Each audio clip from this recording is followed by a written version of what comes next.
resíduos e causam desafios para a sua destinação adequada. Em muitos casos, esses resíduos que poderiam ser reutilizados ou reciclados terminam em destinos inadequados. Dentre estes, aterros sanitários e lixões a céu aberto.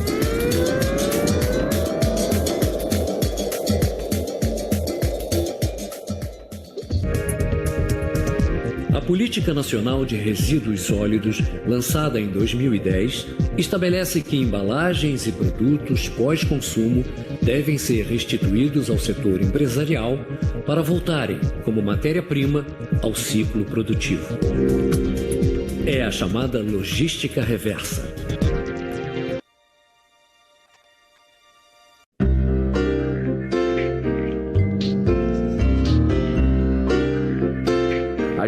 A gente teve vários encontros com incentivo do município para fazer o reflorestamento para a queima dos tijolos, né? Mas por que nós plantar se já podemos colher? A construção civil é muito forte no município. Nesse envolvimento que a gente fez, com o apoio da prefeitura, a gente criou a associação, a CESP, a gente resolveu montar a central de biomassa. O material vem de diversas fontes, bastante da construção civil, vem de algumas empresas também. Nós fazemos a retirada de madeira com caçambas e caminhões adquiridos pela associação, pela CESP. Também algumas empresas trazem o material no nosso pátio. É tirado o plástico, é tirado o ferro, daí ele vai para o picador, para ele ser moído, triturado. E é feito mais uma retirada ainda, pode ser moído, dos materiais ferrosos, seria o prego. Hoje nós estamos tirando aproximadamente de 4 a 5 mil quilos de prego. Tudo que vem aqui é reaproveitado. E o nosso produto final, a biomassa, o nosso combustível para os nossos fornos, que é limpo, ambientalmente correto e legalmente nós estamos certos, né? Ela entra como uma madeira, mas ela já sai como energia. Hoje a gente está, eu gosto de fazer uma comparação com meus colegas, às vezes a gente está diferente, a gente está igual uma panificadora. O cara liga, dali 1 hora e meia o caminhão já está fazendo a entrega.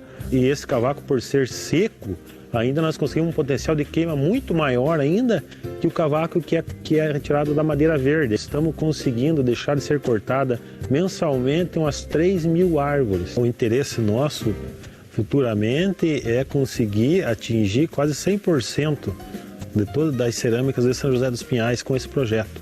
E basicamente nós precisamos da construção civil, das construtoras que consigam aderir ao projeto. Anteriormente nós tínhamos um custo de 40, 50 reais hoje um metro de lenha. Hoje nós estamos trabalhando com 30 reais, 28 reais o metro já. É uma semente que está se plantando no município de São José dos Pinhais. Quando os outros municípios, os outros órgãos perceberem a importância desse projeto, nós vamos estar provavelmente exportando até esse projeto para outros municípios, tendo em vista a importância que ele é hoje para o meio ambiente. É muito gratificante saber que a gente está num trabalho que está valendo a pena.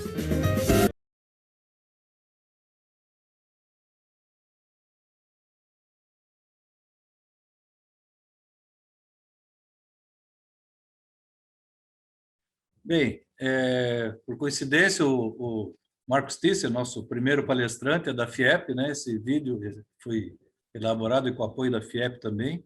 Eu queria, em primeiro lugar, agradecer a presença do Marcos Pulpo, né?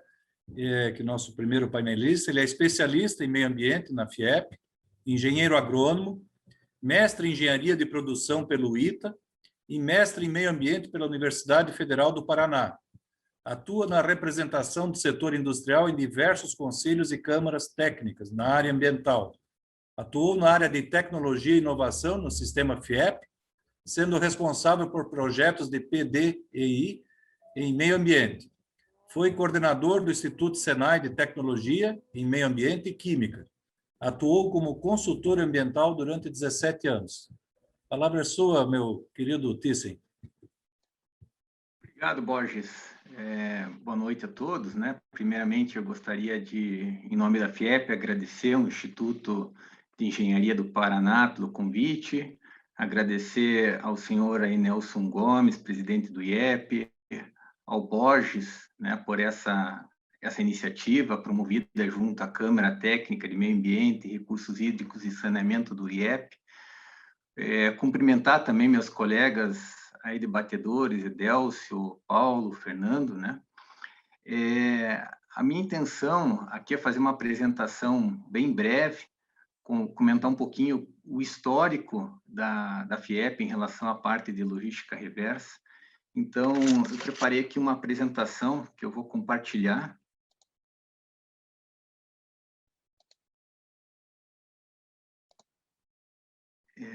Por favor, só me sinalizem, vocês estão conseguindo observar a apresentação? Tá legal? Bacana.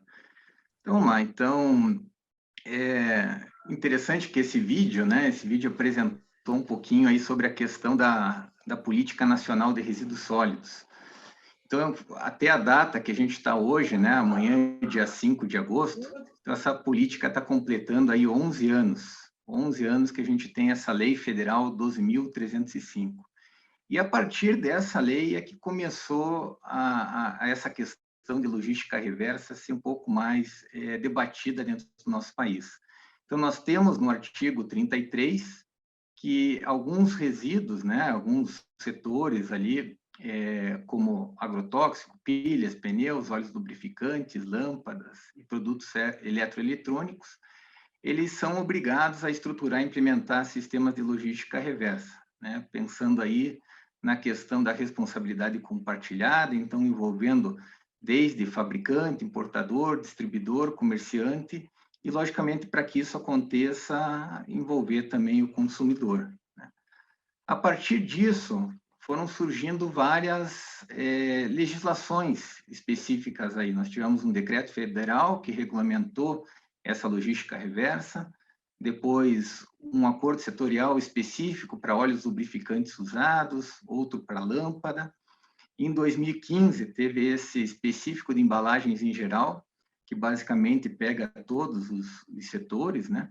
E assim por diante. E em 2019, nós tivemos uma decisão de diretoria da CETESB, uma lei específica, né, para o estado de São Paulo, regulando aí a questão de logística reversa no estado de São Paulo. A exemplo disso, surgiu em 2019 também no Mato Grosso do Sul, e agora no Paraná, que a gente vai comentar um pouquinho mais, né? Até está o Fernando Boom aqui do IAT. Então, temos uma lei estadual que rege esse tema, né? E como que isso tem sido permeado no nosso estado? Basicamente, a gente tem, em 2012, um edital de chamamento, né, onde foi feito um termo de compromisso guarda-chuva entre a Secretaria de Meio Ambiente e a FIEP, e vários sindicatos industriais também assinaram esse termo de compromisso. A partir disso, né, começou, logicamente, ali no período de 2013, 2014, onde a logística reversa era algo muito novo, né, para todos os setores, começou essa preocupação em ter essas reuniões para divulgar um pouquinho mais, falar um pouquinho mais, entender um pouquinho melhor o que é esse conceito, né? Então, a FIEP apoiou bastante, principalmente quanto à questão de sensibilização e na parte de educação aí ambiental, falando um pouquinho do que é política nacional, né, criando aí guias específicos de logística reversa. E em nesse período de 2013 a 2017, né, foram estabelecidos alguns planos setoriais, aí com basicamente levantamentos de dados setoriais, né, levantamentos de dados do setor, criado alguns comitês para discutir essa questão de logística reversa, e a partir ali do ano de 2016 começaram a ser criadas, né, estabelecidas no estado do Paraná, entidades gestoras com a finalidade de estruturar e operacionalizar esses sistemas de logística reversa. Então, nós temos, em 2016, a criação do ILOG, que é um Instituto de Logística Reversa, né? E em 2017, o IMPAR, que é um Instituto Paranaense de Reciclagem. Esse IMPAR, né, teve como fundador, além da FIEP, vários outros sindicatos, foram 6 sindicatos da indústria de alimentos, que fundaram esse instituto, e esse instituto ele tem, digamos assim, o foco, né, em embalagens pós-consumo.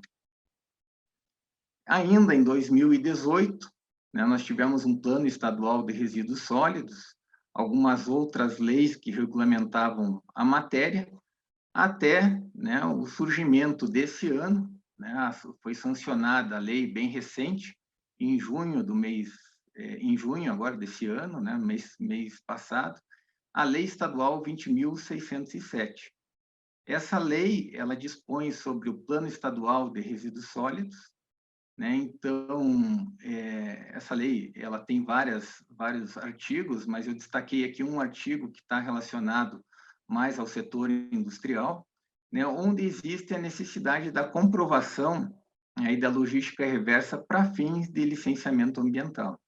Então, todos os empreendimentos, né, que têm a obrigatoriedade de fazer a logística reversa, eles vão ter que comprovar que estão desenvolvendo, que estão estruturados, né, em relação à parte de logística reversa, através, né, de um plano de logística reversa que tem que ser aprovado junto à SEDEST, um preenchimento de uma plataforma contabilizando resíduos, que eu acredito que o Fernando vai comentar um pouquinho mais na sequência, né? Então, é uma plataforma onde o setor industrial, as entidades e gestoras vão ter que inserir as suas informações, comprovando, né, apresentando esse plano de logística reversa e também a comprovação aí do atendimento dessas metas que foram estabelecidas nesse plano, né?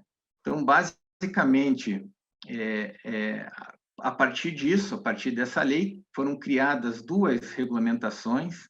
Essas duas regulamentações foram aí publicadas, né, semana retrasada, então é bem recente, uma resolução conjunta da SEDEST junto com o IAT, né, número 20, que fala sobre essa plataforma contabilizando resíduos. Essa plataforma vai ter toda uma questão aí de gestão, tanto dos entes públicos, né, dos municípios, como também do setor industrial.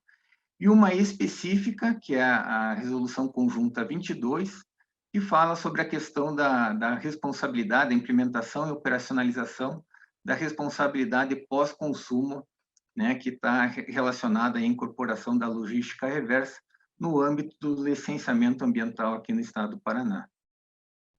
É interessante frisar, né, que a partir daquelas de 2010, com a Política Nacional de Resíduos Sólidos, foram criadas várias entidades gestoras específicas, né? Então, eu destaquei aqui, nós temos o INPEV, que faz toda a operacionalização aí de embalagens de resíduos, né? Embalagens de agrotóxicos, tem entidades gestoras específicas para trabalhar com pilhas e baterias, como a Green Electron, né? O Instituto Brasileiro de Energia Reciclável, pneus, né? Que é a Reciclanip, óleos lubrificantes, então nós temos o Jogue Limpo, que é uma entidade criada com essa finalidade de resíduos e embalagens de óleos lubrificantes, de lâmpadas a reciclos, né, produtos eletroeletrônicos e seus componentes, também a Green Electron e a AB.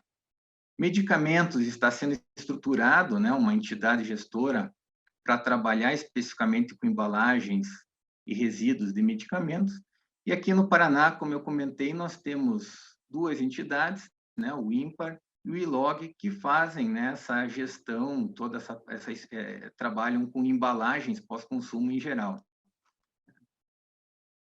E qual que tem sido, então, a atuação do sistema FIEP ao longo desses 11 anos, né? Então, além da representação setorial, o acompanhamento, esclarecimento dessas normativas, a divulgação de iniciativas, né? Hoje a gente está em um trabalho bem intenso junto às empresas para comentar um pouquinho dessa legislação que é recente, dessas novas regulamentações. Importante, né? A gente viu que para que a logística reversa aconteça, de fato, a gente precisa de uma articulação em todos os elos da cadeia, né? O diálogo, logicamente, com o órgão ambiental, e destacar alguns pontos, né? Nós temos realizado anualmente esse seminário paranaense de logística reversa, então iniciou em 2017 para discutir um pouquinho mais sobre o tema e trazer esse tema, né, na pauta de discussão. temos também uma rota estratégica, não sei se todos conhecem, mas dentro do sistema FIEP nós temos o Observatório da Indústria, e o Observatório da Indústria estruturou aí recentemente, em 2019, uma rota estratégia da economia circular. E esse tema, economia circular, logicamente que a logística reversa faz parte, né, desse tema mais amplo de economia circular. Então, a ideia é colocar aqui qual que é os caminhos para a construção do futuro desejado, né, dentro do estado do Paraná, nesse horizonte até 2031, com metas de curto, médio e longo prazo. Então, de uma forma bem breve, eu trouxe essa apresentação para vocês, né, para a gente depois ter tempo para também estar debatendo. Eu agradeço inicialmente aí o tempo, né, e fico à disposição. Borges.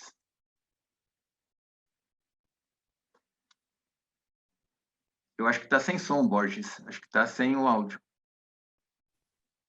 Obrigado, Marcos. Obrigado pela sua apresentação. Vamos, na sequência, ao Edélcio Marques dos Reis. O Edélcio é diretor de limpeza pública da Secretaria Municipal de Meio Ambiente, é administrador de empresas pela Uniandrade, com especialização em planejamento e gerenciamento estratégico e emergências ambientais pela PUC, Paraná. Atualmente, diretor de limpeza pública, ocupou outros cargos como gerente de coleta e destinação final de resíduos, diretor do Departamento de Produção Vegetal, coordenador técnico da Administração Regional do Bairro Novo, administrador regional do Bairro Novo, superintendente de controle ambiental, entre outras funções na Prefeitura Municipal de Curitiba. Muito obrigado, Edélcio, por ter aceito o convite. A palavra é sua, amigo. Obrigado, Borges. Em primeiro lugar, quero agradecer ao convite, em nome da secretária Marilza, em nome da Prefeitura Municipal de Curitiba, né, cumprimentar os nossos demais painelistas, né, o Rodrigo, o presidente Nelson Luiz, o Paulo Naioki, o Fernando, o Marco Pulpo, pela excelente apresentação, né, em termos de logística reversa. Eu acabei não fazendo nenhuma apresentação, eu vou mais comentar, que todos nós estamos lidando, né, com a questão falando da logística reversa dentro da gestão integrada de resíduos sólidos desde 2010, né, através da Política Nacional de Resíduos Sólidos, pela Lei 12.305, que estabelece o marco, e para mim, algo que ela trouxe de muito importante, eu que atuo na área de resíduos desde 1989, né, o foco da política ele está baseado na redução dos resíduos, né, e rejeitos, na logística reversa e na responsabilidade compartilhada dos resíduos. Então, isso para nós é muito importante, porque os municípios, né, porque tudo acontece nos municípios, a federação e o estado ela acaba sendo muito virtual, né? Agora, os municípios, ele é mais palpável, né? Lá, naquele território, as coisas acontecem. Então, todo mundo acaba gerando resíduo, esses resíduos vão para a via pública, são apresentados para coleta, e todo esse custo, então, acaba ficando, ou acabava ficando, né, a cargo e ônus do município. Bom, a Política Nacional veio mudar um pouco, então, esta relação, né? E o que Curitiba faz, né, em termos de logística reversa? Nós, muito antes da política reversa, inclusive nós ajudamos, né, participamos de algumas conversas a nível nacional, né? Desde outubro de 89, nós praticamos logística reversa na prática, porque em outubro de 89 nós implantamos a coleta do lixo que não é lixo, né? A grande maioria que lembra dessa campanha, lixo que não é lixo, não vai para o lixo, separe, né? Então, a grande maioria lembra disso. Então, nós já estamos praticando a logística reversa. Mas isso precisa ser implementado, isso precisa ser ampliado, né? E de que maneira, então, a Política Nacional vem contribuindo com isso? Bom, através das nossas reuniões, através dos seminários, né? Através da FIEP, através do IAT, através da nossa rede de educação ambiental, das campanhas, né? Aonde a gente está levando, porque a logística reversa, ela só ocorre e ocorrerá na prática se nós, enquanto geradores, separarmos os resíduos na fonte. Não adianta eu apresentar os resíduos de forma desordenada, tudo bagunçado, tudo misturado, achando que vai haver ali algum implemento de logística reversa, a não ser que nós tenhamos megas usinas de separação. O que não é o caso ainda, porque isso é muito caro e nós não temos recursos para isso, né? Não temos orçamento para isso. Então, nós, a Prefeitura de Curitiba, nesse trabalho de formiguinha, ela estruturou uma rede de coleta através, né, da sua estrutura municipal, onde nós dividimos a cidade em 168 setores de coleta, onde passamos com a coleta domiciliar e com a coleta seletiva, no mínimo uma vez, mas na grande maioria de 2 a 3 vezes por semana. Trouxemos para dentro da estrutura da secretaria, né, aquilo que está estabelecido dentro da Política Nacional de Resíduos Sólidos, que é a valorização e a inserção dos catadores, né, dentro da cadeia da logística reversa, importantes parceiros do meio ambiente, que fazem um trabalho excepcional, exemplar, que retira uma grande quantidade de resíduos ou de material potencialmente reciclável e devolve para as indústrias, né, economizando recursos naturais renováveis. Então, eles são parceiros das indústrias, né? O município contratou 40 associações que fazem a triagem desse material, a valorização, estocagem e comercialização, né? Existe uma rede informal hoje muito grande nas ruas de Curitiba, com uma estrutura semiprofissional já. Se vocês perceberem, se nós percebermos, olharmos com um olhar mais atento, o catador informal hoje ele é diferente do catador de 10 anos atrás, de 5 anos atrás, que era um catador com carrinho, né, de tração humana. Hoje, a grande maioria dos catadores informais, vou até além. Se nós repararmos hoje, o coletor informal, ele é diferente do coletor informal de 2, 3 anos atrás.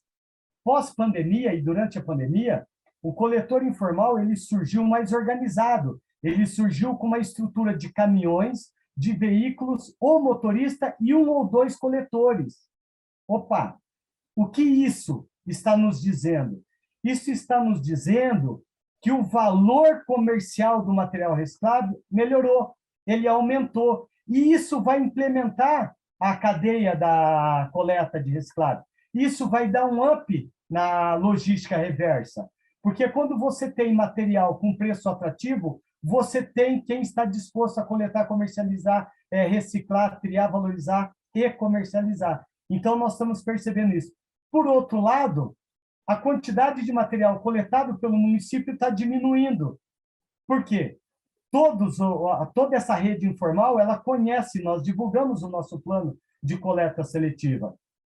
E essa rede conhece e eles partem antes. Nós temos um horário estabelecido por contratos, onde nós partimos 7h30 da manhã, 8 horas da manhã, porque não podemos concentrar.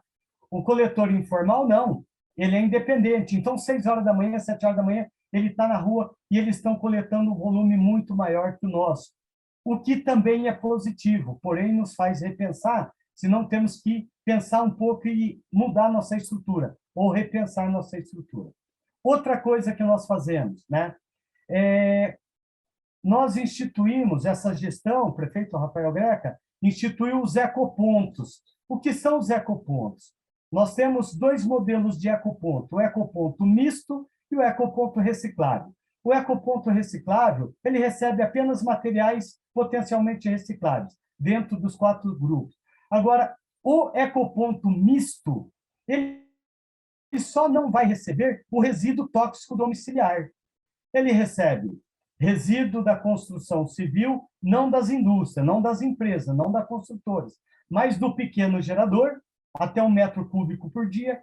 Ele recebe o sofá velho, ou seja, os volumosos. Ele recebe o material reciclável. Ele recebe óleo. ele recebe a madeira, ele recebe a lata, né? O plástico, enfim. Então, é mais uma alternativa que o cidadão tem para descartar corretamente o seu resíduo. E aí nós estamos implementando a logística reversa, porque esse material ele tem destinações distintas, não vão tudo para o aterro. O reciclável vai para a coleta seletiva, o material vegetal e as madeiras vai para um parceiro que transforma isso em biomassa, a exemplo do vídeo que nós vimos de São José dos Pinhais, né? O óleo vai ser transformado em biodiesel.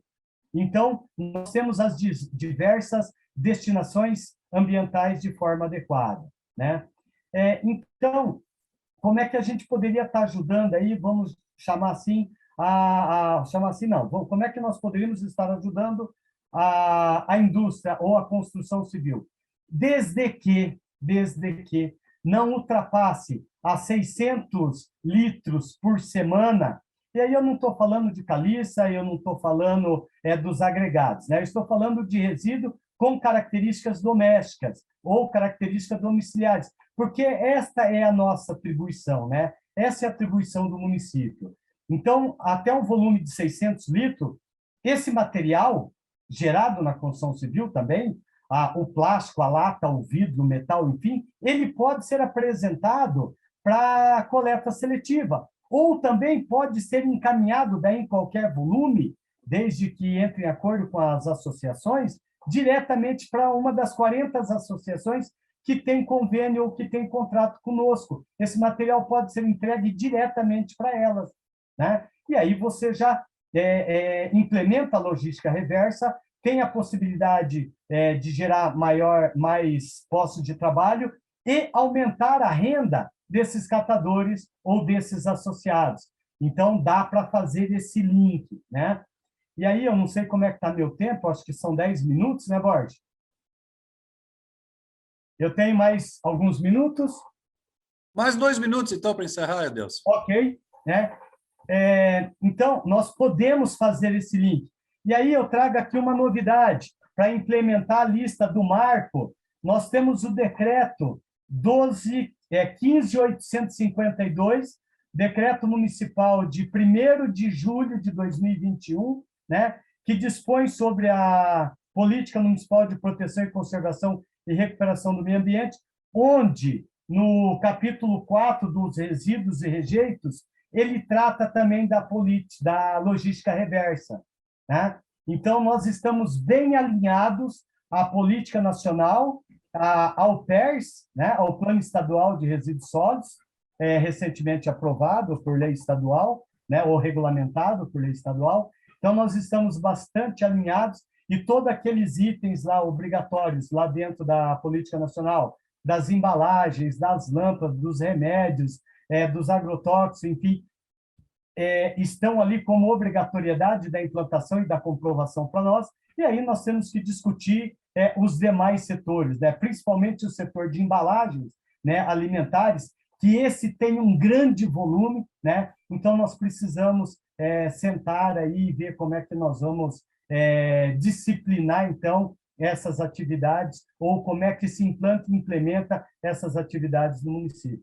Então, acho que de uma forma muito breve, né, sem nos prendermos à lei, mas nós dizermos o que estamos fazendo e dizer que nós estamos aqui para colaborar, para contribuir, para debater, enfim, para implementarmos e ampliarmos e melhorarmos essa cadeia aí que já caminhou, mas que precisa ser sendo implementada dia a dia. Era isso, Borges. Obrigado. Ok, Adelson. Muito obrigado aí pela sua participação, ter aceito o convite. O próximo painelista é o Fernando Boom. Fernando Boom é chefe da Divisão de Resíduos Sólidos do Instituto Água e Terra, engenheiro ambiental e mestre em Engenharia de Recursos Hídricos e Ambiental pela Universidade Federal do Paraná, pós-graduado em Gestão e Tecnologias Ambientais na Indústria, Faculdades da Indústria, Faculdades de Tecnologia, Senai, SIC. Engenheiro ambiental efetivo na Secretaria de Meio Ambiente e Agricultura de Quatro Barras. Pesquisador no Observatório da Federação das Indústrias no Estado do Paraná. Obrigado, Fernando. A palavra é sua, amigo. Obrigado, Borges. Agradeço a toda a equipe do Instituto de Engenharia do Paraná, em nome da presidência. Dou as boas-vindas aí aos nossos palestrantes aí que têm feito um ótimo uso da palavra, o Marcos, o Edélcio, né, o Paulo, que tem sido um membro bem efetivo nas ações de logística reversa, né, nas discussões que nós temos realizados conjuntamente, FEComércio, Instituto Água e Terra, SEDEST, Ministério Público, então, que eu vou falar um pouco mais à frente. Então, é um tema de muito interesse, né, que tem sido um desafio. Então, eu vou falar rapidamente, fiz uma apresentação breve, vai estar disponível em seguida aí a toda a equipe do Instituto de Engenharia do Paraná. Então, vou falar um pouquinho aí sobre algumas ações aí do Instituto Água e Terra nessa área.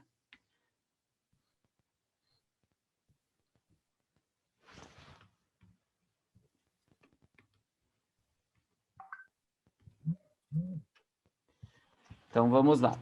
Então, o Instituto Água e Terra é uma autarquia vinculada à Secretaria do Desenvolvimento Sustentável e do Turismo, sendo que a divisão de resíduos sólidos é uma das 4 divisões ou diretorias que trabalham diretamente com resíduos no Instituto, né? Então, o Instituto Água e Terra é a junção do ITCG, do Águas Paraná, o Instituto Ambiental do Paraná. Então, assim, teve-se a junção em 2019 de todos os órgãos ambientais ali do Estado, com o intuito de causar essa integração de todas as informações, né?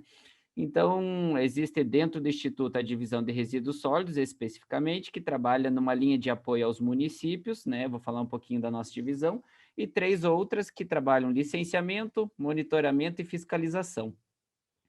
Então, da nossa linha de trabalho, a gente tem um apoio muito grande junto ao vínculo com os municípios, né? O Edélcio colocou muito bem, né, que todas as situações, elas acabam ocorrendo lá na ponta, lá no município. Então, a gente tem, junto à nossa divisão, 8 linhas, né, mestres que trabalham junto aos municípios, principalmente os municípios de menor e médio porte, né, que precisam e necessitam de um apoio ainda maior, né, suplementar.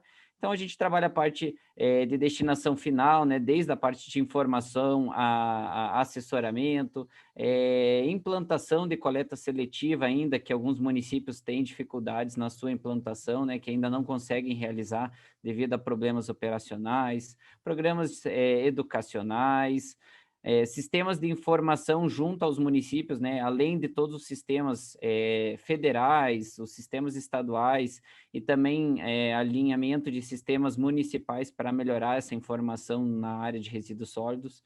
A parte operacional da logística reversa, eu coloco isso porque a parte de política pública acaba ficando diretamente na secretaria, né? Então, existe uma parte da elaboração dos termos de compromisso, da parte de legislação, regulamentação, e a parte operacional fica conosco ali no Instituto Água e Terra. Né?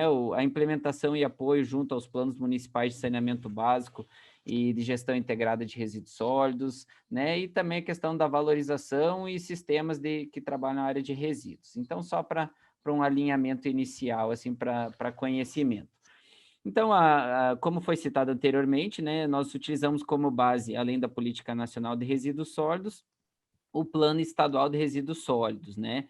Então, a gente trabalha junto às ações vinculadas do PERS, que são 5 diretrizes, que geram 22 estratégias e 30 metas. Então, são trabalhados na parte os resíduos agro-silvopastorias, resíduos de construção civil, mineração, serviços de saneamento, industriais, transporte, saúde, resíduos urbanos e um item específico para a logística reversa que acaba embarcando quase todos esses setores, né? Então, ele tem toda essa tratativa e essa diferenciação da logística reversa.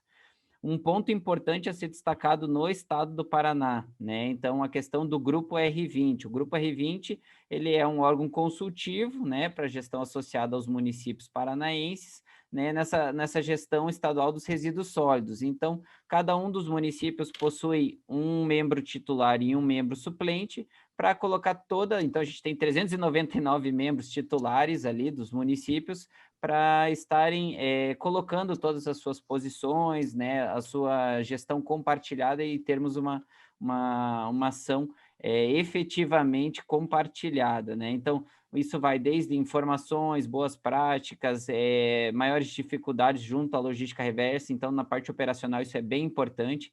E também na discussão e implementação dos termos de compromisso, né? Que vão sempre em seguida para uma validação.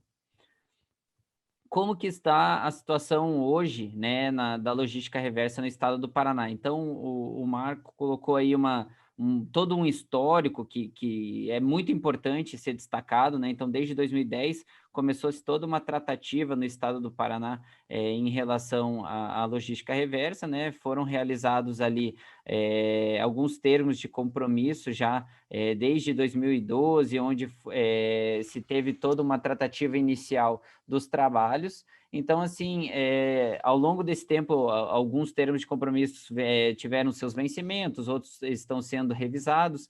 Então, basicamente, nós temos ali toda uma tratativa de termo de compromisso com o setor de lâmpadas, que já está assinado, né, que eu vou falar um pouquinho mais para frente.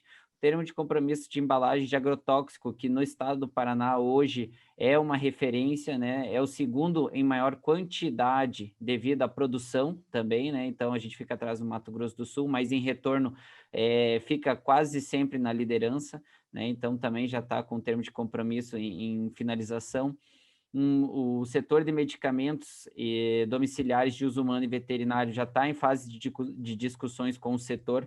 Então, até com um acordo setorial agora, no último ano, tendo-se um vínculo nacional, né? Então, os termos de compromisso, ele vem para realmente trazer maiores obrigações, né, a cunho local, né? Então, o Estado do Paraná tem interesses, geralmente, que são mais exigentes, né, do que a legislação nacional. Baterias de chumbo ácido, que também já está numa fase de discussão, de eletrônicos também já estão em fases diminutas, e o de pneus, que agora já está em tramitação e discussão, né? Que são grandes, que esse tipo de material ele acaba trazendo alguns problemas, até a questão da dengue, né? Que é uma das possíveis causas da dengue, então, assim, isso é sempre levado em consideração. Então, como foi até colocado anteriormente, mas eu faço um reforço, né, nas ações operacionais.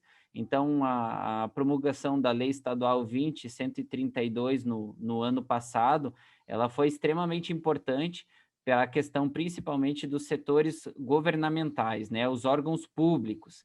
Então, ele coloca toda a importância que os setores, né, os órgãos públicos não podem utilizar de recursos públicos para a realização dessa destinação final, desses materiais vinculados à logística reversa, né? Então, ali já tem toda a tramitação de como deve ser realizadas as ações, né? Então, vinculada à compra inteligente e sustentável, então, com declarações nas licitações, para que se tenha essa responsabilidade para a cadeia, né? Então, que o gerador vai encaminhar ao seu vendedor, né? Então, seu fornecedor, né? Então, ele vai gerando todo o caminho reverso, mesmo sem que tenha custos a cadeia, o setor público, né? Isso muito importante, né? Principalmente aos municípios, né? Que acabam muitas vezes utilizando de recursos públicos, o que pode gerar uma insegurança técnica e jurídica, né? Então, isso pode dar uma improbidade administrativa ao secretário de Meio Ambiente, ao prefeito, né? A questão da redução de custos, né? O Edelcio colocou bem, né? Os municípios, eles têm um orçamento, esse orçamento tem que ser muito bem utilizado, e esse é um trabalho conjunto, né? Então, entre a Secretaria, o Instituto, o Ministério Público, FEComércio também trabalha fortemente, e o Grupo R20. Então, citando novamente a questão dos agrotóxicos, né, o INPEV hoje, que é a entidade gestora, né, faz um trabalho muito bom nessa área, na questão de retorno das embalagens, já faz aí algumas décadas, né, então o estado do Paraná sempre, como um estado grande produtor, né, onde tem a sua agricultura como um potencial na sua economia, então ele tem índices elevados em relação a essa situação. Então eles realizam treinamentos, capacitação, melhoria para chegar nessa melhoria dos índices, né? Então é uma busca contínua para que o Estado continue sendo um destaque positivo, né? Sabendo que isso pode gerar grandes problemas lá na frente. Em relação aos pneus, né? Então, ao longo dos últimos 2 anos, onde eu até tenho realizado minhas atividades, né? Iniciei bem no período pandemia, né? Então, entrei em abril do ano passado.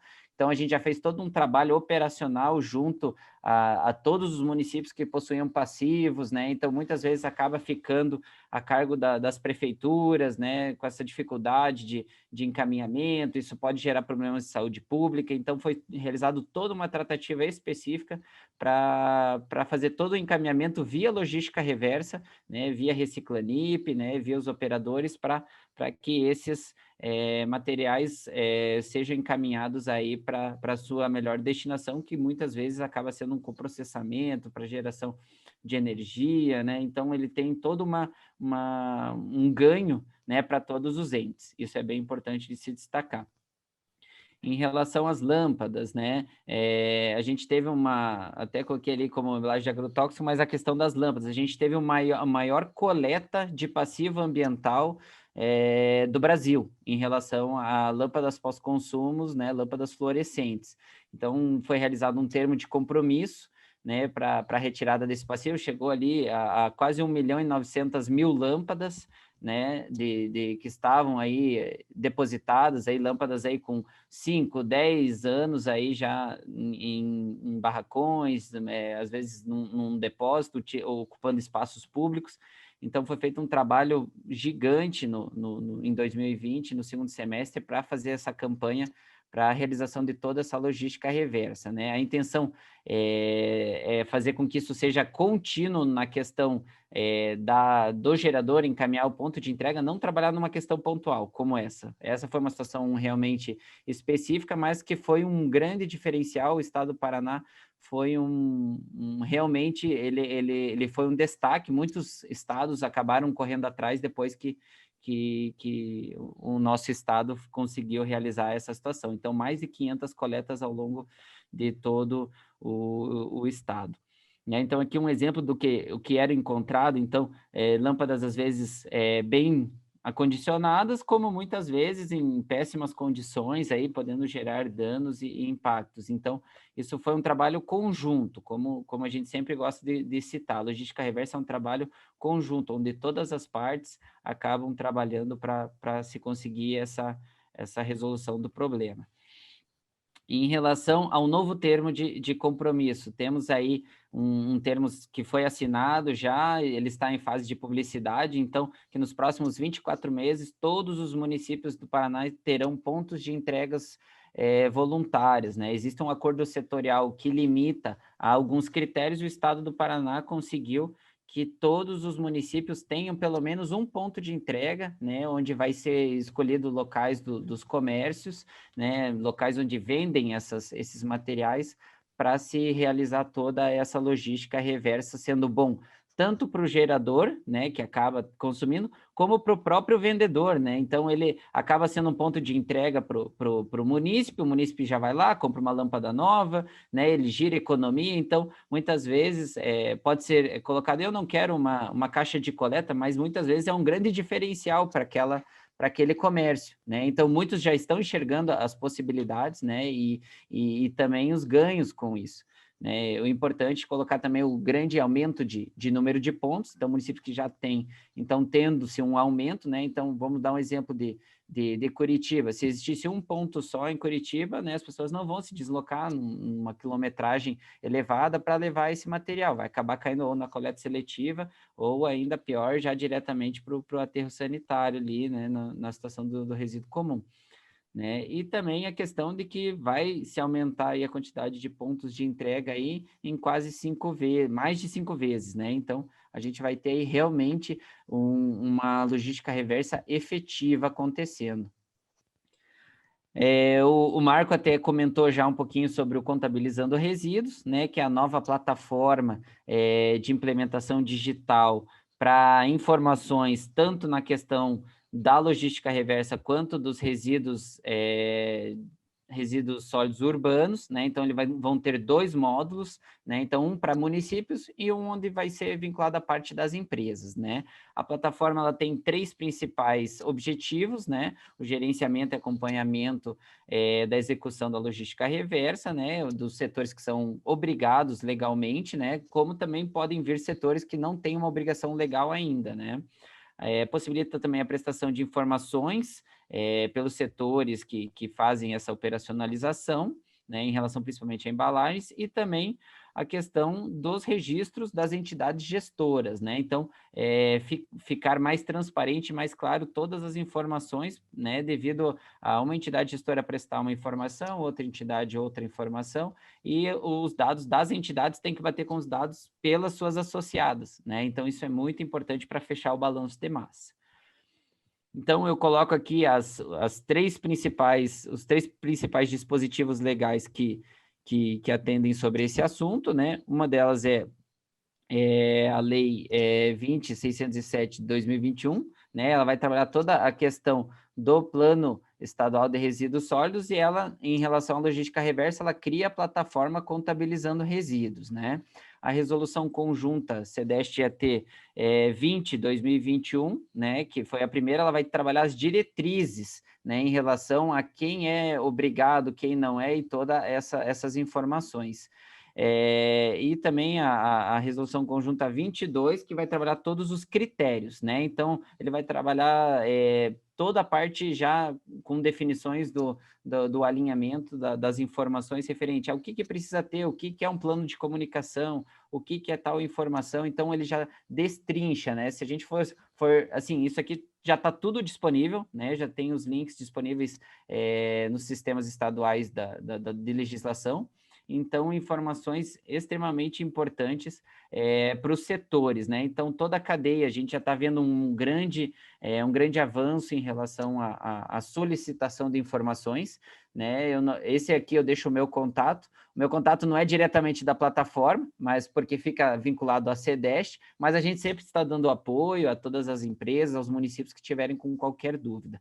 Então, bem importante dar uma olhadinha nessas legislações, tanto via federação, sindicato, entidade gestora, né? Então, todos os entes que estarão envolvidos e como foi colocado anteriormente, né? Então, é importante destacar que tanto a questão da obrigatoriedade legal, mas também está havendo alguns vínculos, né? Então, caso os empreendimentos não realizem esses preenchimentos, ele vai ter dificuldades na sua renovação da licença ambiental, né? Pois vai ser uma condicionante.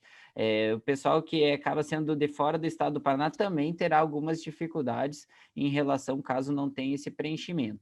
Então, assim, tudo isso está descrito ali na legislação, né? Nas 2 resoluções e na lei, que trabalha de uma forma mais geral o plano estadual, mas que ele traz esse tipo de informação, os prazos, como proceder. Então, bem importante, isso vai estar muito vinculado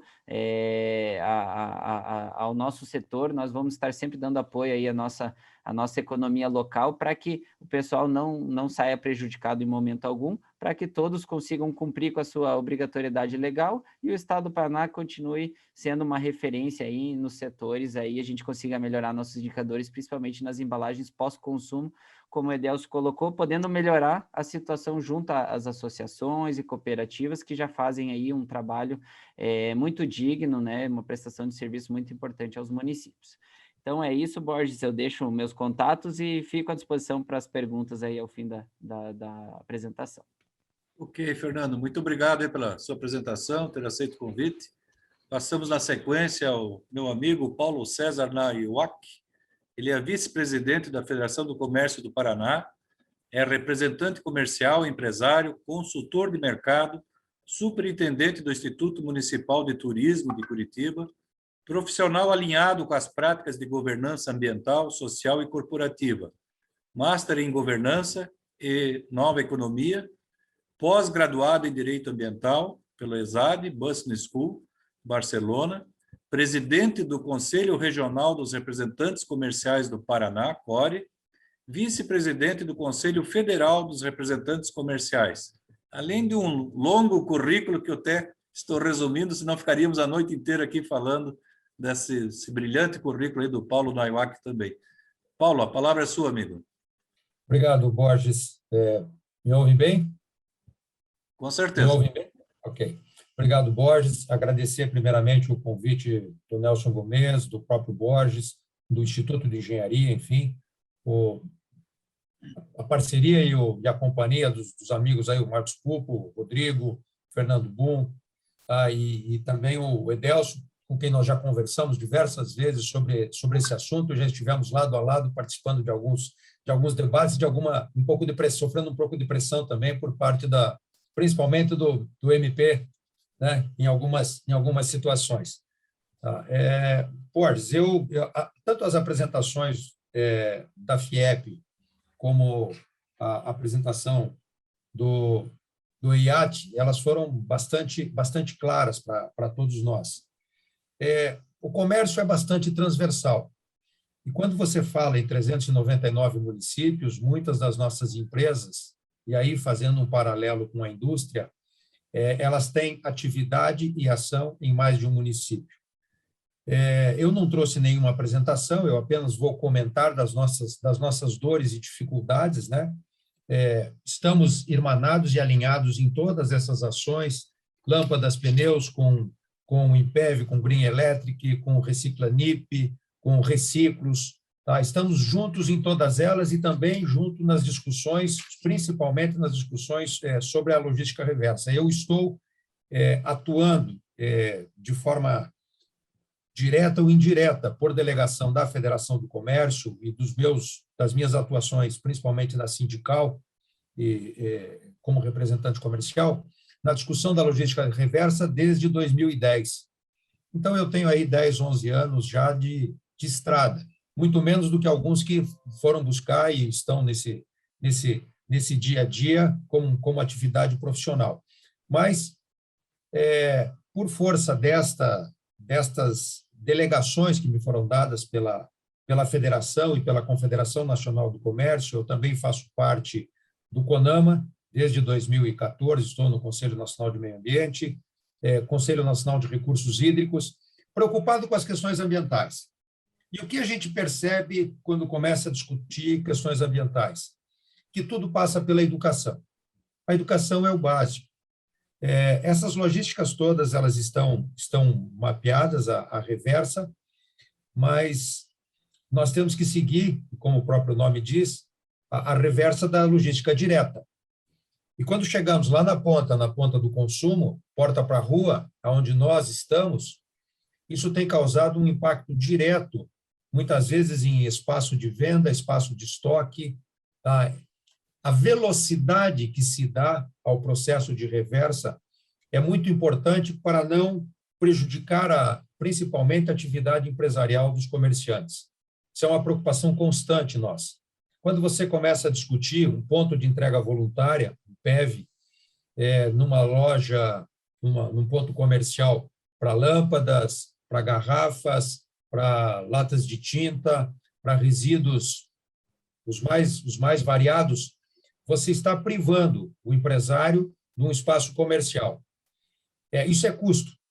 Aí você vê o Supremo tomando uma decisão, aí acho que foi o STF, que acabamos de receber a notícia aí, de onerando ainda mais, né, porque altera a questão tributária e vai nos impactar ainda mais no transporte, né, o STF alterou o PIS e COFINS da questão tributária. Essa era uma discussão que nós vínhamos acompanhando com a expectativa, com a esperança de que essa tributação não fosse alterada. Por quê? Porque a reversa começa na ponta do consumo. Aí, se nós formos tributados, tá, ou os recicladores, ou as empresas coletoras forem tributadas, isso vai nos onerar. Então, passa pela educação e passa por agregar valor. Agregar valor ao resíduo, como fizeram os empresários de São José dos Pinhais, e como nós também podemos fazer em cada uma das cadeias. Quando a gente fala em agregar valor, eu diria, por que não trabalharmos com o poder público alinhado e buscando realmente agregar valor ou até a mitigar o passivo ambiental? Qual sempre foi, o Fernando sabe muito bem, a minha preocupação em todas as nossas discussões nos acordos setoriais, é o que o Estado vem fazendo, e aí o Estado em todos os níveis, tá, para reduzir o passivo ambiental. Não são só as leis e só a destinação correta, mas os processos de licitação, os processos principalmente que quando você faz uma licitação para uma construção de uma escola, de um espaço qualquer, tá? Para onde vão esses resíduos? A empresa que está vindo fazer a construção, está lá no edital a destinação correta dos resíduos ou nós deixamos que alguém vá fiscalizar? Tem que estar no edital. Tem que estar no edital aonde eu vou deixar esses resíduos de forma muito clara. Pode ser algo pequeno, mas é algo que realmente é extremamente relevante. Discutíamos com o Ministério Público a destinação de lâmpadas de fibrocimento ou de cimento amianto. Quando o Ministério Público quis fechar as fábricas de cimento amianto, de telhas, tá, qual foi o meu posicionamento? Proíba o Estado de comprar as telhas. Você não vai quebrar o comerciante, você vai fazer a indústria mudar a forma de fazer o processo, tá? Porque o Estado é o maior consumidor.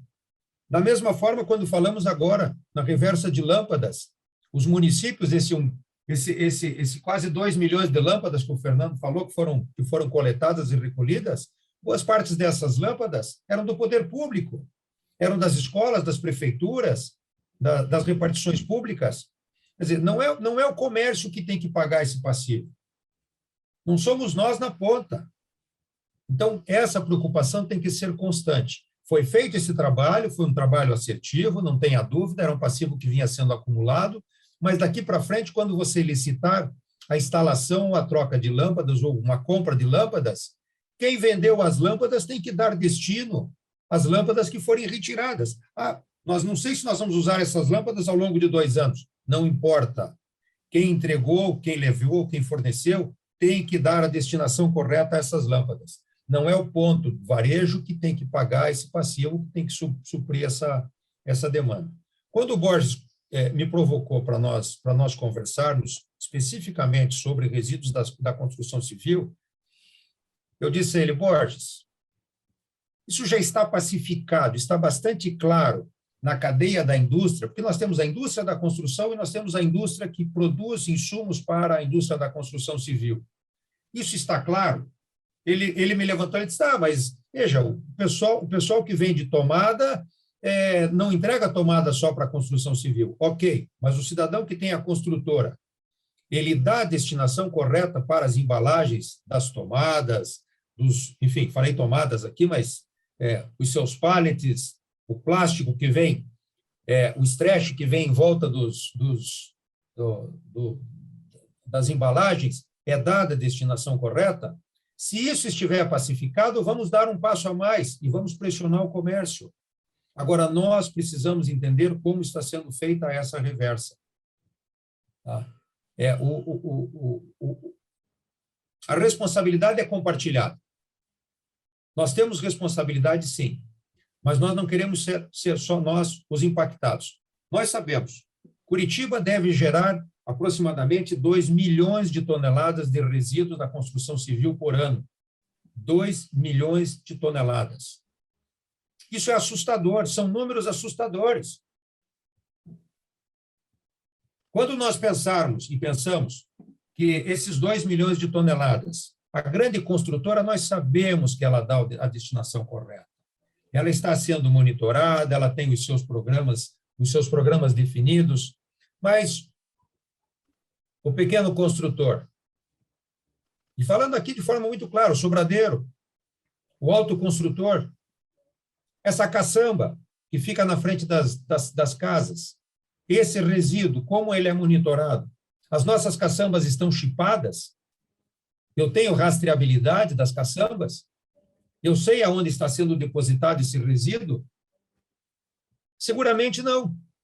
E por que nós não fazemos um programa para monitorar as caçambas através do chip? Hoje é algo simples. O Nelson nos deu um exemplo. Eu consigo monitorar o ar a 6 quilômetros, o ruído a 6 quilômetros. E será que eu não consigo monitorar e fazer a rastreabilidade das nossas caçambas? Tá. Isso é um impacto ambiental ou uma mitigação que nós podemos ser proativos. Nós, enquanto atores urbanos, quantas dessas caçambas são deixadas em lugares no local irregular? Então, quando falamos em construção civil, eu diria que esse é um impacto que nós podemos mitigar. É algo que eu gostaria realmente de ver acontecer. Como vamos monitorar esse material? Alguns anos atrás, veja, o município ele pode ser mais restritivo que o Estado, né? Em Curitiba foi sancionada pelo prefeito de então uma lei sobre a reversa de embalagens de tinta, embalagens de insumos de tinta, enfim, material inservível nessa área de acabamento. Tá? Qual foi a nossa primeira discussão quando foi sancionada essa lei? Eu não posso obrigar o pequeno a receber esse passivo.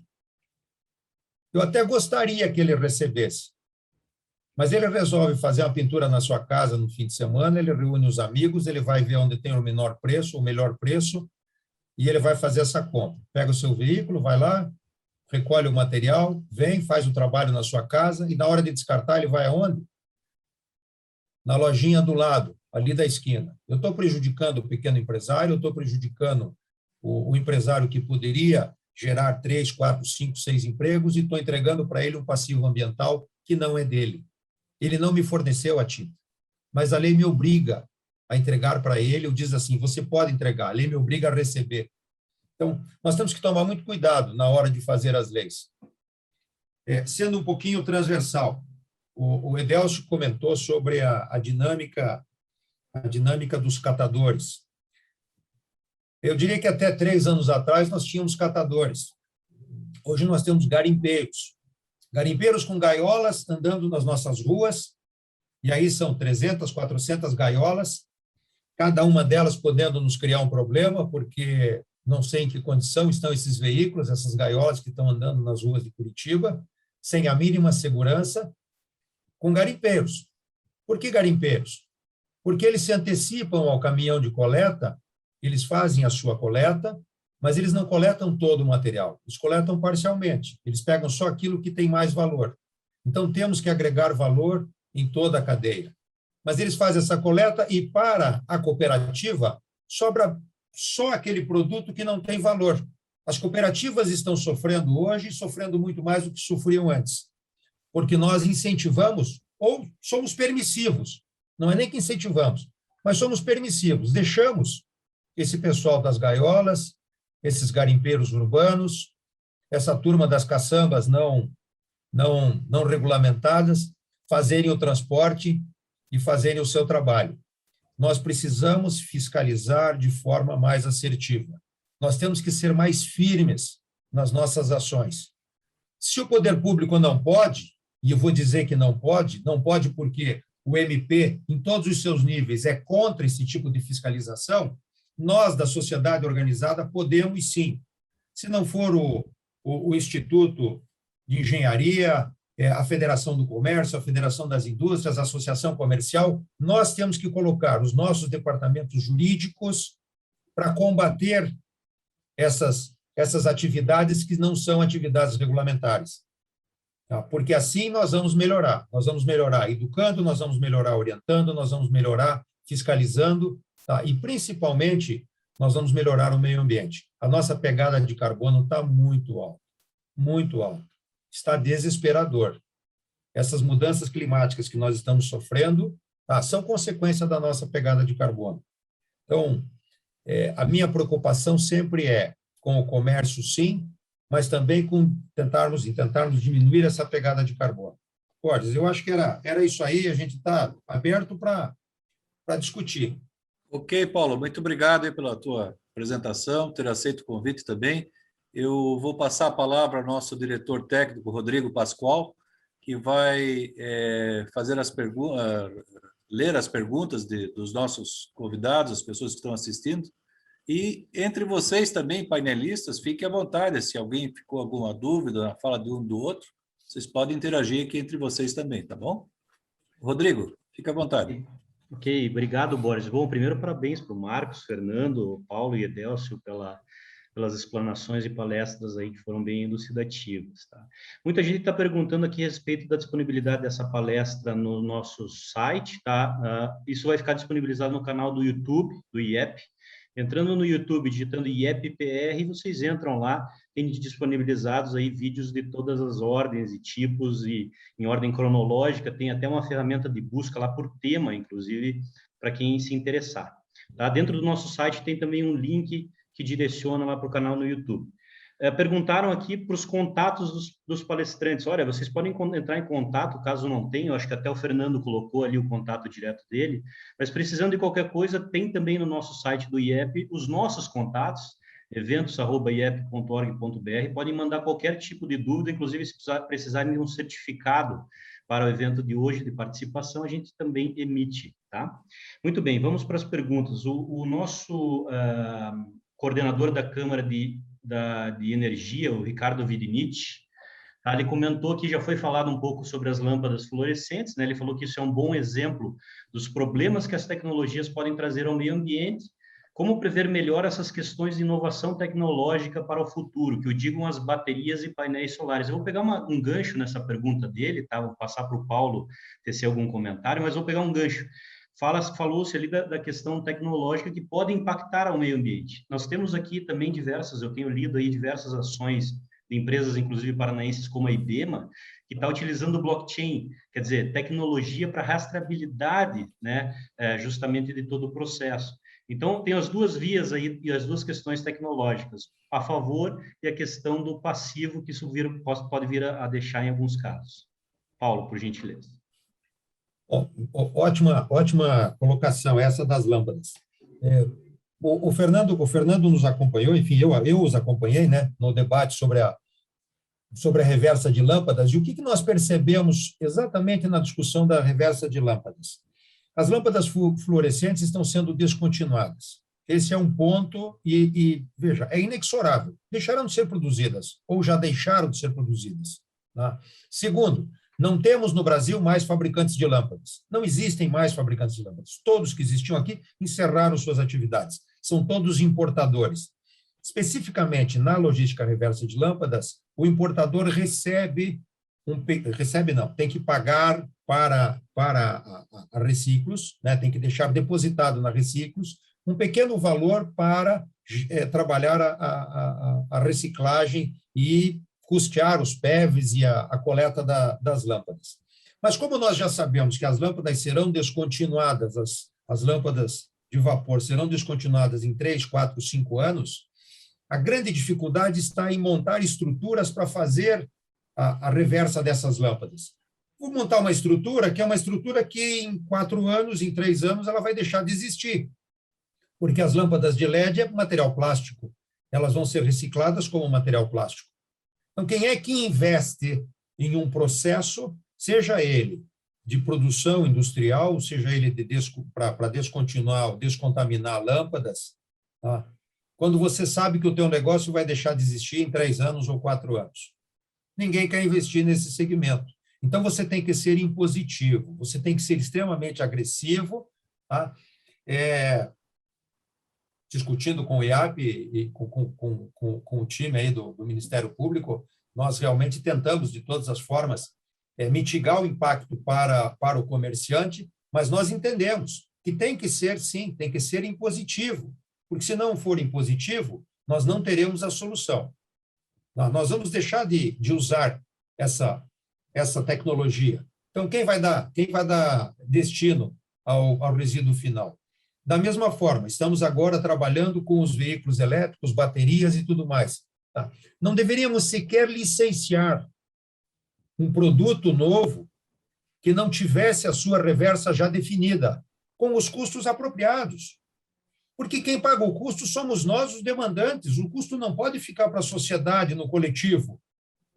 É muito fácil eu desenvolver um novo processo, um novo produto e licenciar a comercialização dele sem ter a reversa definida. Então, qualquer produto novo desenvolvido que vai para o mercado já teria que ter a sua reversa perfeitamente definida, com a apropriação de custo para que a reversa fosse feita. Não vejo outra maneira. Acredito que seja essa a melhor forma de fazermos. Obrigado, Paulo. O Givanilton, ao longo da palestra, comentou que mesmo com tantos meios de reciclagem, ainda há descartes inadequados, isso foi amplamente discutido. O Marcos Traade confirmou.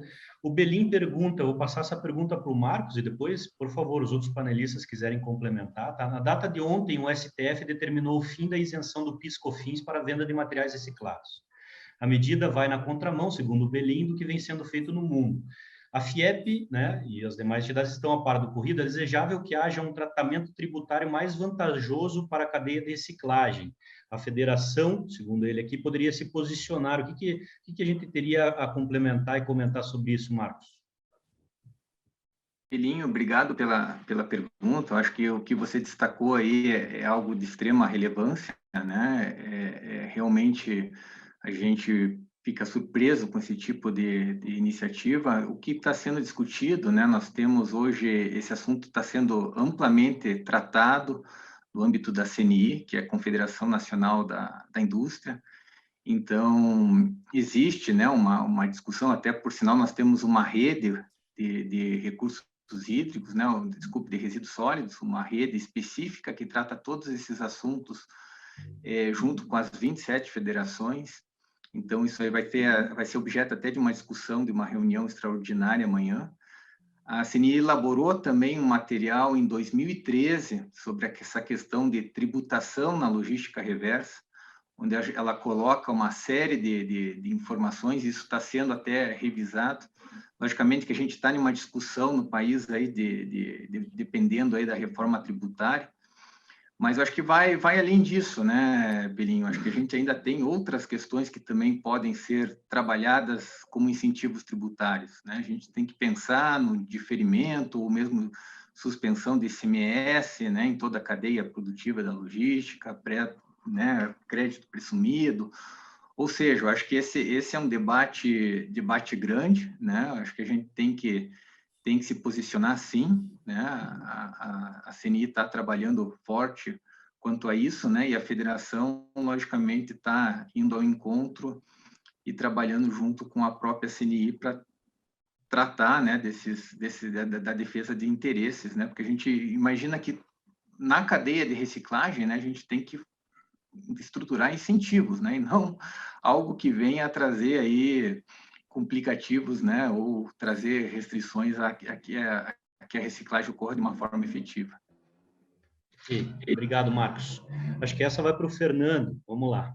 Considerando essas novas obrigatoriedades legais na área de resíduos, PLR, plataforma contabilizando, específicas para o Paraná e que serão exigidas em processos de licenciamento, em algum momento será exigida a movimentação no Sistema Nacional de Informações sobre a Gestão dos Resíduos Sólidos, né, o SINIR, através do MTR Nacional? Muito boa pergunta. Essa discussão até já está em discussão dentro do órgão, né? Então, assim, hoje, infelizmente, ainda o SINIR ainda não está integrado junto com a plataforma de movimentação de resíduos, que é o SGA, né, a nível estadual. Então, existem duas plataformas, onde, no caso, o SGA, pelo setor do licenciamento, ele dispensa alguns casos que o SINIR faz com que seja obrigatório, né? Então, isso gerou um problema do momento do lançamento do SINIR, onde alguns setores têm que fazer nas duas plataformas, alguns setores não fazem uma só, né, só pelo SINIR, e alguns setores, que daí o resíduos sólidos urbanos a nível municipal, aí não precisa de nenhum deles, né? Então, realmente, isso já está em discussão para vinculação na questão junto ao sistema do SGA, porque esse sim acaba ficando vinculado aos licenciamentos, né? Então, assim, do momento que eu entendo que integrar os dois sistemas, eles vão estar integrados, né? Porque o CNIR, o que acontece? A cada 3 meses você tem que fazer uma declaração de movimentação de resíduos, que é um processo para você ter essa rastreabilidade a nível federal, né? A gente tem muitas dificuldades de rastreabilidade, como foi colocado aqui nos questionários. É muito importante essa questão, principalmente na área de resíduos, né? Não só para controle, mas também para uma gestão, né? Você pode avaliar a questão desde licenciamento, se essas áreas estão permitidas, até questão de recursos mesmo. Então, isso é bem importante de ser colocado. Além da integração disso ao Cadastro Técnico Federal do IBAMA, né? Então, porque hoje eu vejo que para o empreendedor uma grande dificuldade é essa inserção em vários sistemas, né? A gente sabe da dificuldade gerada, mas um é um sistema do IBAMA, outro é o sistema do Ministério do Meio Ambiente, outro é o sistema do IAT, outro... Então, assim, realmente isso gera um transtorno, uma burocracia, e deve ser facilitado de uma forma integrada, né?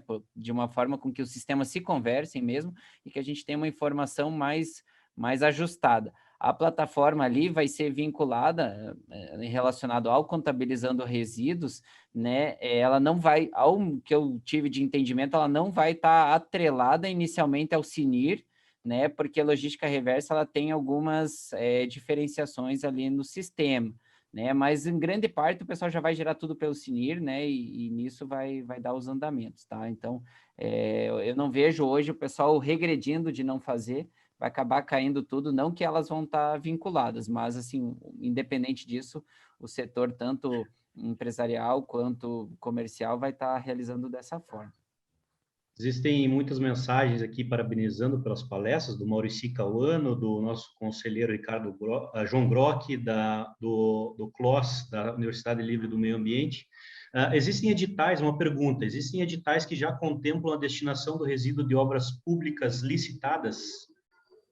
Por gentileza, ou Fernando, ou Edelcio. Já existem, sim, né? Então, assim, o que acontece, né? Até coloquei, acho que na apresentação, acho que eu devia ter até colocado de uma forma um pouquinho mais clara, né? O que acontece? Já existe uma legislação estadual, né? Colocando da obrigação, né? Dos órgãos públicos de exigir essa situação, até como o Paulo colocou muito bem, né? Foi realizado aquela situação, aquilo foi para mitigar um passivo, né? Assim, a gente não pode considerar isso como a solução. A solução realmente é essa, no caso dos órgãos públicos, realmente, porque, assim, a cada obra que seja na aquisição de materiais ali, como lâmpadas, as prefeituras, os órgãos públicos são grandes consumidores de pneus, são grandes consumidores de diversos, e pilhas, baterias, então, assim, não vai ficar num cargo externo que não seja o da licitação, né? Então, aquele fornecedor, sim, tem que ser responsabilizado no sentido da logística reversa. E, de uma forma, além daquela legislação, já existe todo um critério de uma nota técnica assinado por, né? A gente vai ter todo esse trabalho para que seja com o apoio de todos, né? Do Instituto, da CEDEST, da FEComércio, né? De todos os entes, para a gente garantir que isso seja tratado de uma forma de isonomia, né? Para que todos os municípios, todos os órgãos públicos aí, sejam a nível estadual, municipal, consigam utilizar disso para não ter nenhum problema mais com logística reversa, né? Então, já tem editais sendo elaborados, hoje eles podem ser utilizados com a legislação estadual, mas a gente está fazendo um reforço com uma nota técnica para conseguir, assim, que os municípios ou algum outro órgão possa utilizar também dessa situação da logística reversa. Ok. A Regina Saraceni está dando os parabéns aí também para o Paulo Nayuaki. Isso que sempre digo, separamos para o ecocidadão e não para garimpeiros de ocasião. Ele fez um comentário a respeito de uma passagem tua ali, tá? Para o Fernando, rapidamente aqui mais 2 perguntas para ti. Contabilizando que os resíduos serão por etapas, a exemplo, iniciando por grandes empresas, ou já inicia por todos? O Maurici pergunta. E a outra pergunta, ele mesmo pergunta, como o IAT irá diferenciar entre uma empresa que não necessita de LR e outra que necessita, considerando o processo de licenciamento e as exigências da LR?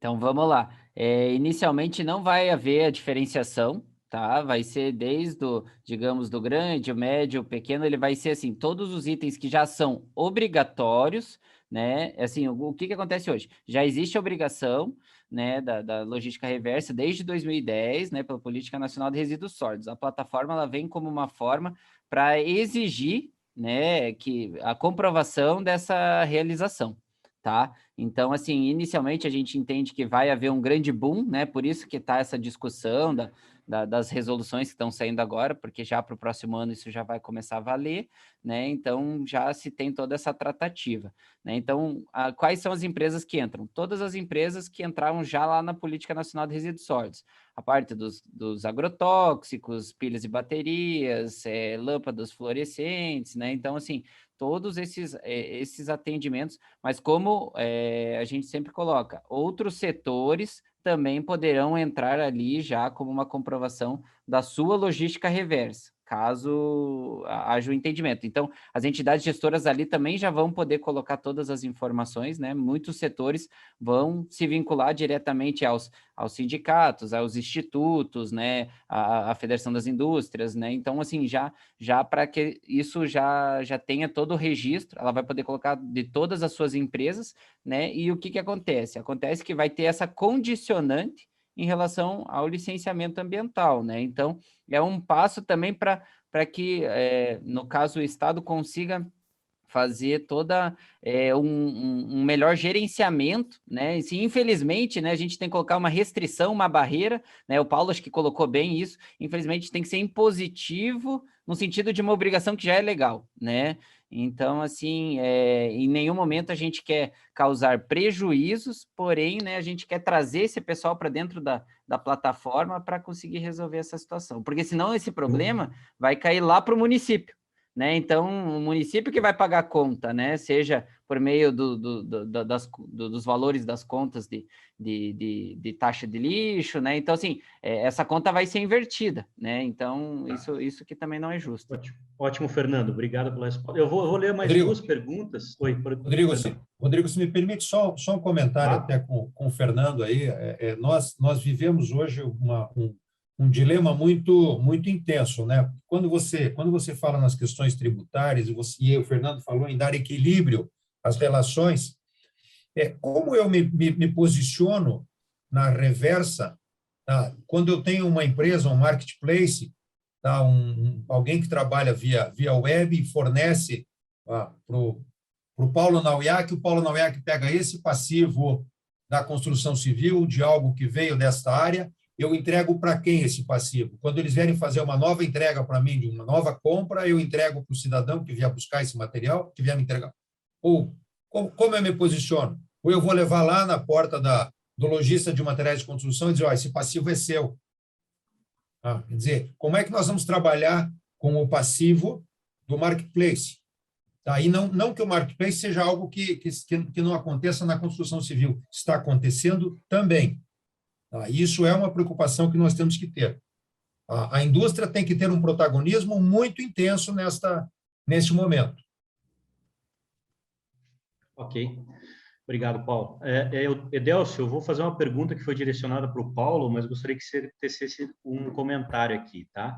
Alguns anos atrás, o Euclésio Finati pergunta, alguns anos atrás, no Sinduscom, nós trouxemos a solução para o resíduo da construção, com tecnologia para monitoramento das caçambas e provando que o investimento nessa tecnologia traria recursos para a prefeitura. Por que será que isso não andou? Por que o poder público, novamente, não deixou que a iniciativa privada desse andamento a esse projeto? Como resolver isto, baseado na afirmativa lá do Paulo e dos demais, de colocar o jurídico das entidades a favor dessa iniciativa? Se eu pudesse tecer um comentário aí do lado público. Ok. Nós fomos procurados há um tempo atrás, né, pelo segmento, para vender esse serviço de monitoramento das caçambas para nós. Mas realmente a coisa não andou. No momento, ou por falta ou por indisponibilidade de recursos, né? Essa era uma decisão de instância superior e tentamos fazer um credenciamento mas não conseguimos avançar no modelo de credenciamento. Na verdade, veio uma venda de serviços para nós, né?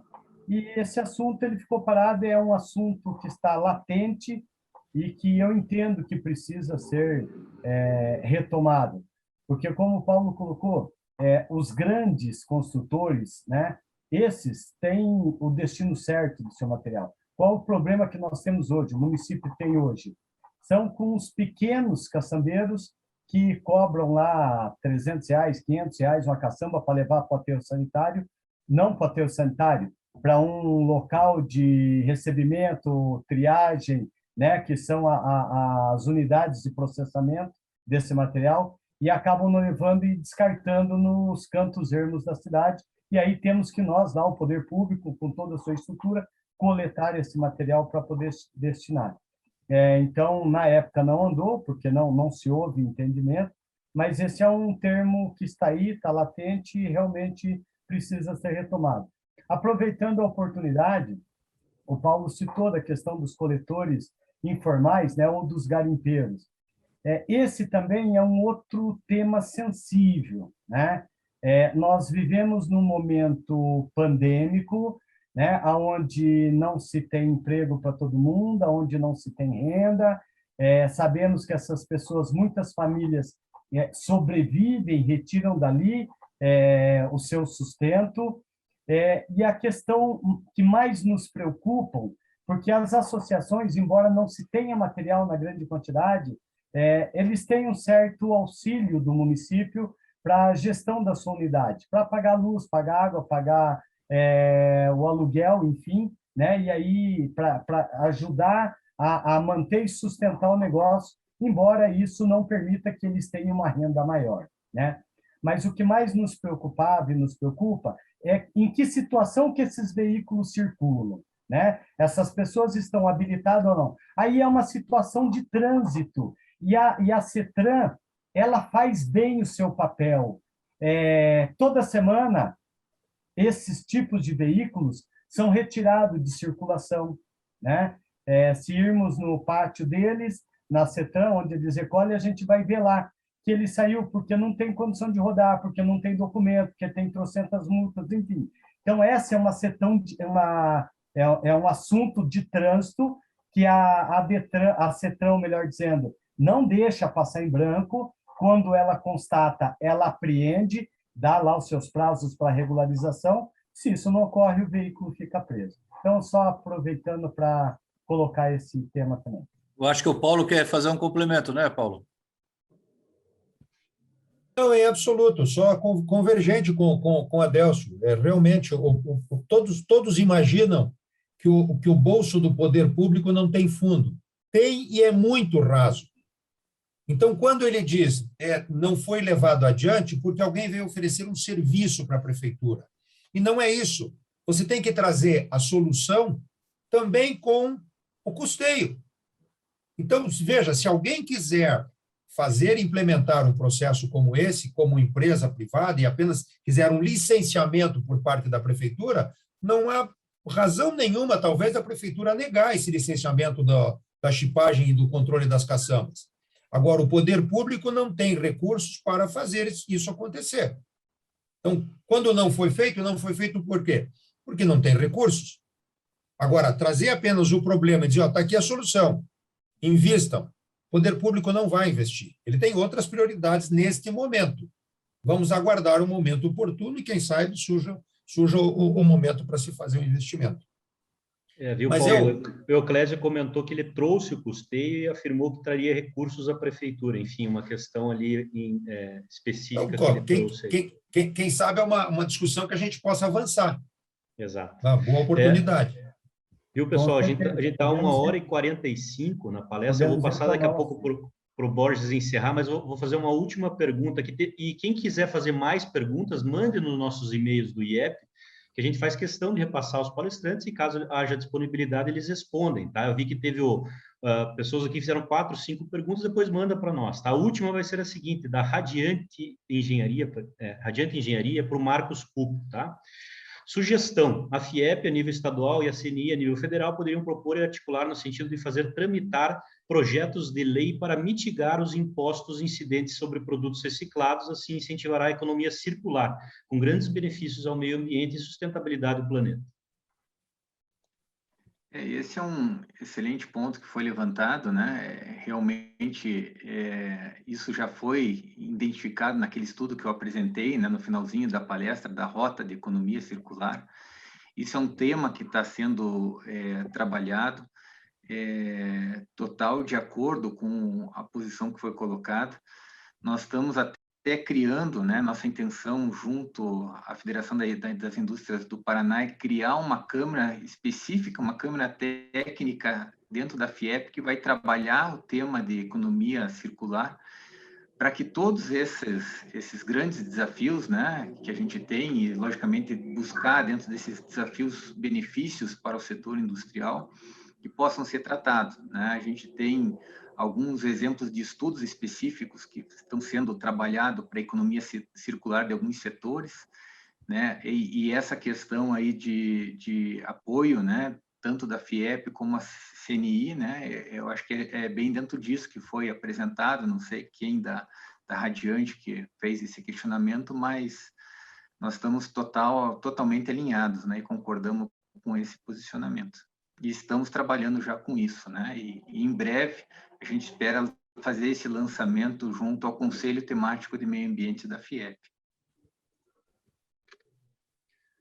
Ótimo. Borges, Marcos Tradi, você fez um comentário, tá? Eu mandei para você ali a resposta, tá? Eu vou ler para o Paulo, tá? Paulo, um dos grandes problemas do país é o processo legislativo completamente dissociado da realidade dos que geram emprego e renda e da capacidade do executivo em efetivamente fazer a lei pegar.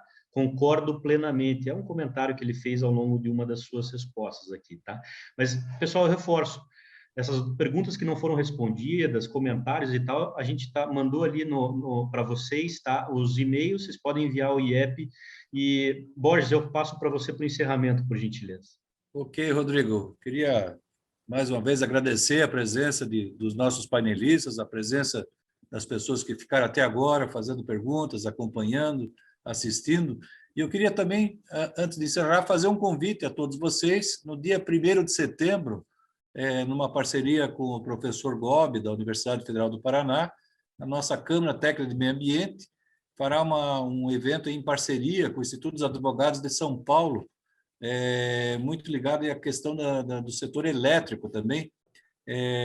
Então, fiquem atentos, nós logo vamos posicionar, vamos divulgar aí no site do IEP.